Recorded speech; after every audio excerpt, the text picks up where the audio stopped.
Their laughter followed her across the gravel range, low and cutting, as she struggled to keep pace under the weight of a pack that seemed built to break her. Someone muttered that she wouldn't last a week. Someone else called her a mistake. And standing at the edge of the field, watching in silence, the colonel noticed something on her gear that made his breath catch. "That's a black viper mark," he murmured. No one else understood why his voice changed. "Before I tell you what happened next, tell me in the comments where you're re-watching from. I love knowing who's listening." Name was Lieutenant Alara Quinn, and she had learned early that ridicule was louder than doubt. Training camp was a world of noise boots striking dirt in unison, shouted commands, the metallic rattle of weapons, but the sharpest sounds were always human. The sighs when she fell behind, the snickers when her hands trembled after a long drill. She felt them like grit in her teeth and swallowed them whole. Alara had not come from a line of soldiers. She came from quiet places. From a childhood of repairing broken radios with her father, from nights studying maps while others slept. She carried no swagger, no stories to impress, only patience, only resolve. She told herself it would be enough. Some days she wasn't sure. The others saw her as fragile, too careful, or too silent. They didn't see the way her eyes tracked everything, the angles of buildings, the rhythm of patrols, the way instructors tested limits not just of muscle, but of will. They didn't know she wrote letters she never sent, confessing fear not of pain, but of failing people who might one day depend on her. During one grueling exercise, the class was ordered to navigate a simulated hostile zone. Tempers flared. Sweat darkened uniforms. When Alara suggested an alternate route, quieter, longer, someone laughed outright. "We're not here to tiptoe," a trainee scoffed. The instructor waved them forward anyway. Alara fell back into line, doubt burning behind her ribs. She thought she'd never get another chance to prove herself. She was wrong. Night came heavy and airless. The exercise shifted without warning into something sharper. A mock village. Unknown variables. Confusion spread like smoke. When a sudden ambush signal rang out, panic rippled through the unit. Orders overlapped. Someone froze. Lara didn't. She moved low, steady, pulling two trainees into cover with her. Her mind quieted, the way it always did under pressure. She remembered patterns from old manuals, lessons learned the hard way in training simulations no one else liked to repeat. She rerouted a team. She cut noise.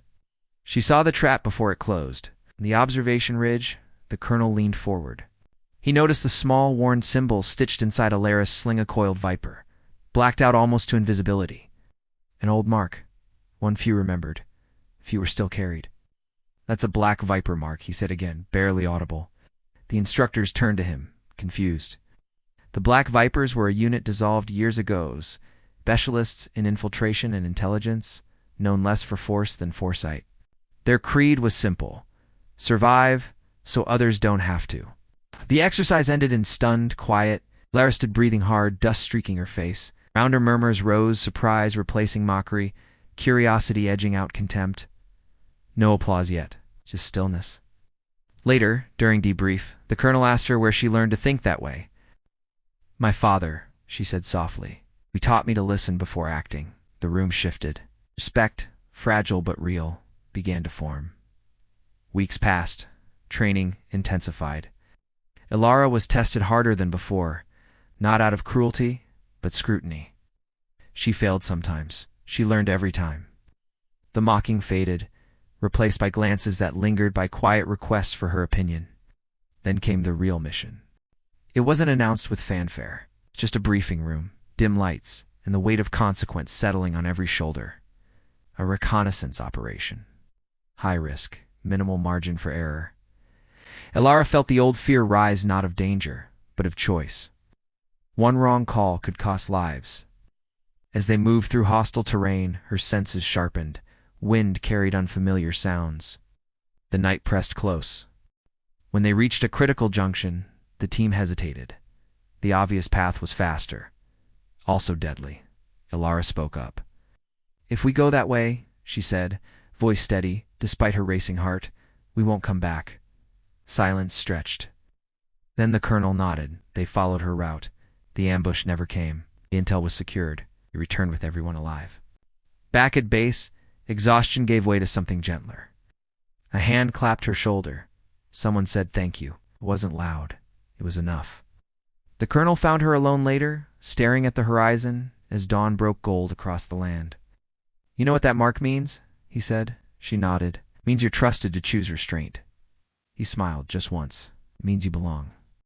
Because strength isn't proven by who shouts the loudest, but by who keeps others alive.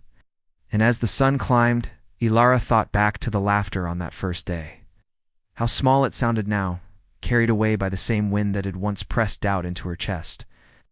If this story stayed with you, share your thoughts in the comments and tell us where you're listening from.